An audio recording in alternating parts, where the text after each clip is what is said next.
Time now for a story we cannot wait to show you, something you will only see here on WBTV. Panthers linebacker Luke Kuechly is a superstar on the field. As you are about to see, he's also a superstar off. He made an elaborate dream come true for one of our Molly's kids, a 21-year-old girl who has cerebral palsy, autism, and is half blind. Lots going on for her on the outside, but in her heart, she is like every other girl out there. She just wants to feel special and go to the ball with Prince Charming. Jessica's Cinderella story, all new now for you at 5. The night begins with casual nonchalance. Luke Kuechly strolling up a Charlotte street to our predetermined meeting spot Good to see you. How are you? and hopping in a limo. He's here because Dream On 3, a Charlotte charity who grants sports wishes for sick kids, asked Luke if he'd be a Catawba County girl's date to her own 21st birthday. With virtually no other information, he said sure.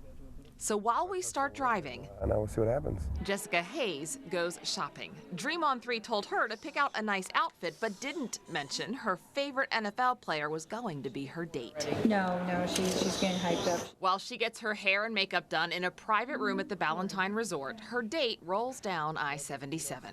I just think of myself as a normal guy, but if I can go down there and make her happy and for her birthday, it makes it fun and worth it. He is as modest as they come. Hopefully she's excited. That's the biggest thing. Hopefully she doesn't walk in and she's like, Are you thinking that she's not I gonna be wanted excited? I wanted Cam to come. Meantime, back in Ballantyne, Jessica can tell something is going on. She is mostly nonverbal, but facial expressions and constant kisses to her mom give her away. You good? Luke arrives downstairs. Cool. Let's do it. Got our flowers. We're ready to rock. Up the elevator, She's up in the presidential suite. down the hall, and Brandon with Dream On 3 tells us to wait in the corner while he goes in first. Luke is totally into it. Make sure they don't see me. Brandon enters, Hi, Brandon. and 2 minutes later, number 59 makes his entrance. Hey, Jessica. How are you? How are you? Oh, I heard you give great hugs. Even though she can't say it, she shows her understanding. Look how tightly Jessica holds on to her hero. So I got some flowers for you. We're gonna make our way over to your birthday party now. Sound good? Sound good?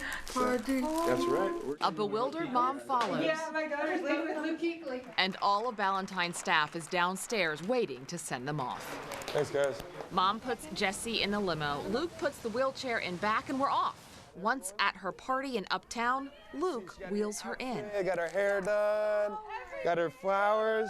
She's ready to go. You go, Jess. She's been saving all her energy, ready to dance. It isn't long, You see your cake. after a full tour, You got your own DJ. that Jessica is showing Luke her favorite dances, the whip and the name. The rest of the night is beautiful. A 24-year-old superstar Panthers player, just being him in jeans and a hoodie, takes pictures, signs Jessica's new jersey, and talks with every single one of her friends. He even leads Happy Birthday. Ready? 1, 2, 3. Happy birthday to you.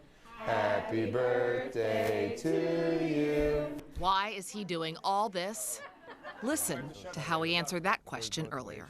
I hopefully can make her night fun, and she'll make my night fun in return. So it's kind of cool because it's not a one-way street. It goes both ways, and it'll definitely be exciting.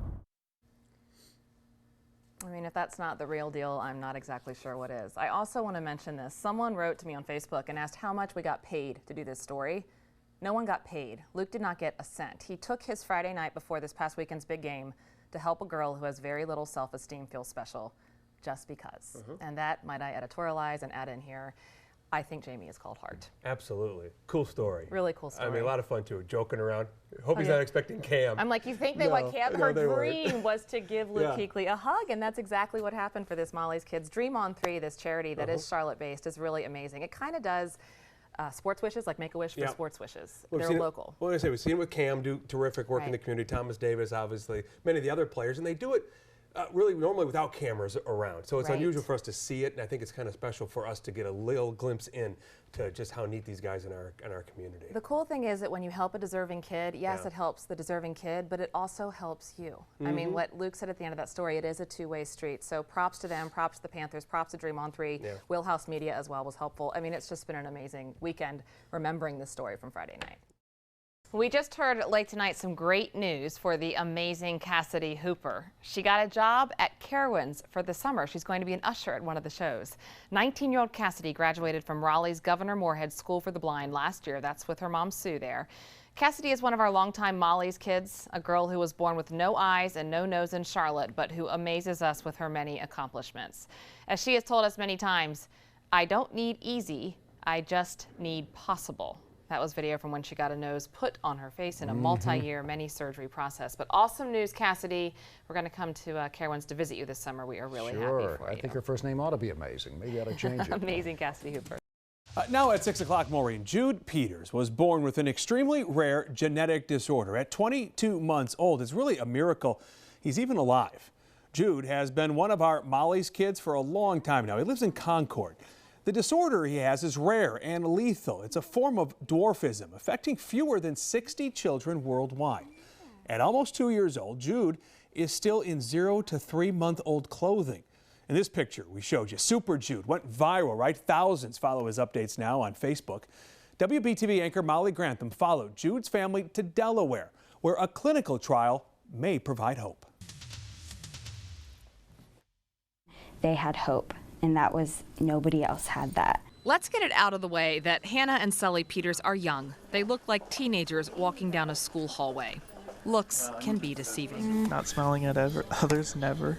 These two 23-year-olds were forced to become mature parents when Charlotte doctors diagnosed their baby with a rare genetic disease. When they first told us that Jude had RCDP, they said that somebody had a higher chance of winning the lottery 6 times. RCDP is horribly limiting. It stunts growth and brain development. We traveled to Delaware to watch Jude Peters get poked, prodded, tested, stretched, and scanned.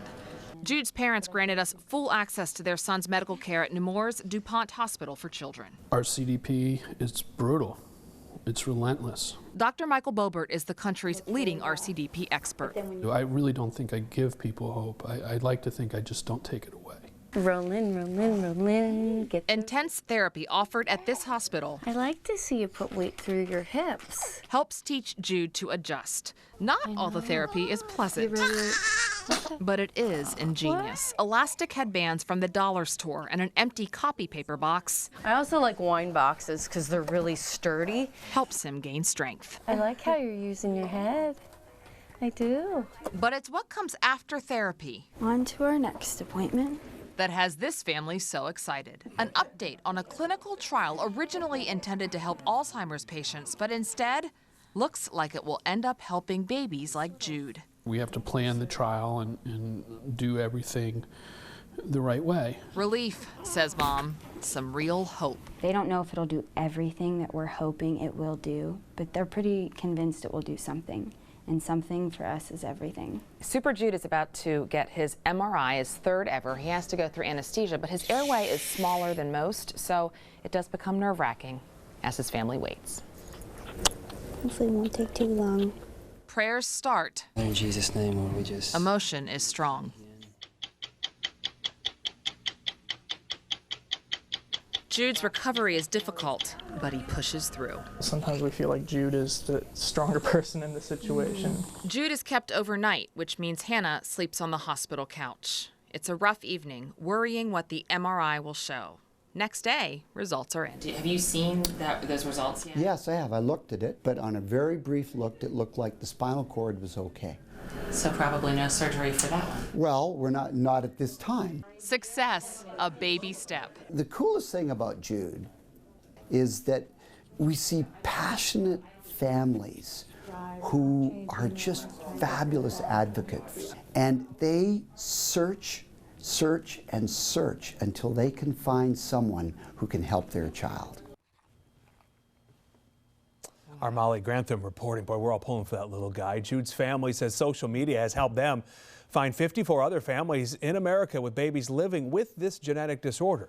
The clinical trial to possibly help them could start as early as April. Much more from Jude's parents and his doctors, and an entire slideshow of this adorable little boy right now on WBTV.com. Now in this 5 o'clock hour, we want to make sure all those inspired by a beloved teenager in Salisbury know his funeral arrangements are set for this weekend. 19-year-old Robert Stephen Gilmore died Sunday night after a long battle with cancer. He'd been diagnosed 3 different times in his short life. Robert was one of our longtime Molly's kids whose journey we'd followed for a long time. Just late last week, he graduated high school in a special ceremony at the hospital. He was wildly excited about reaching that milestone.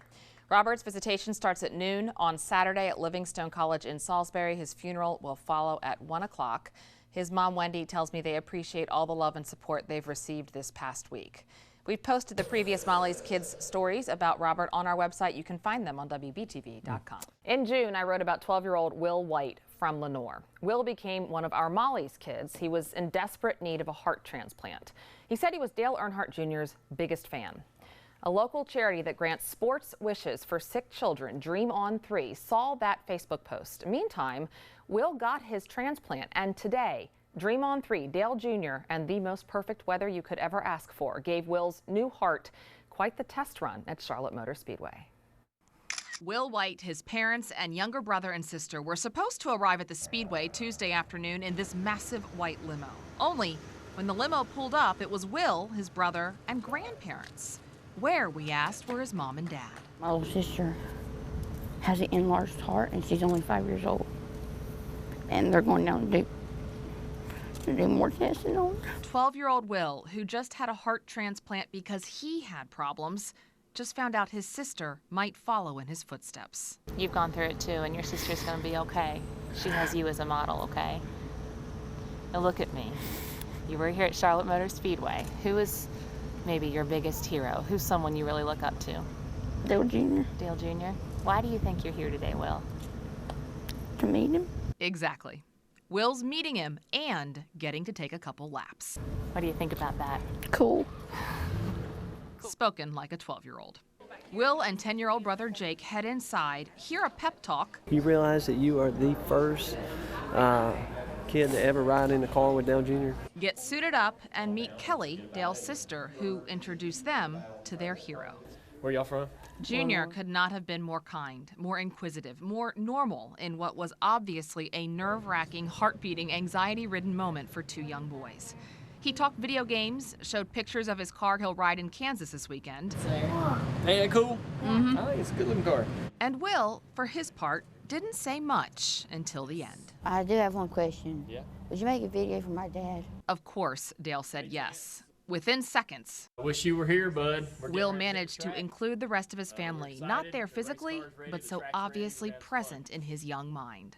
Miss you, Dad. From here, excitement ensued. Pit row, gloves on, helmet fitted, and finally, the moment. Will pulls up in the window, slides down to the seat, and gets buckled.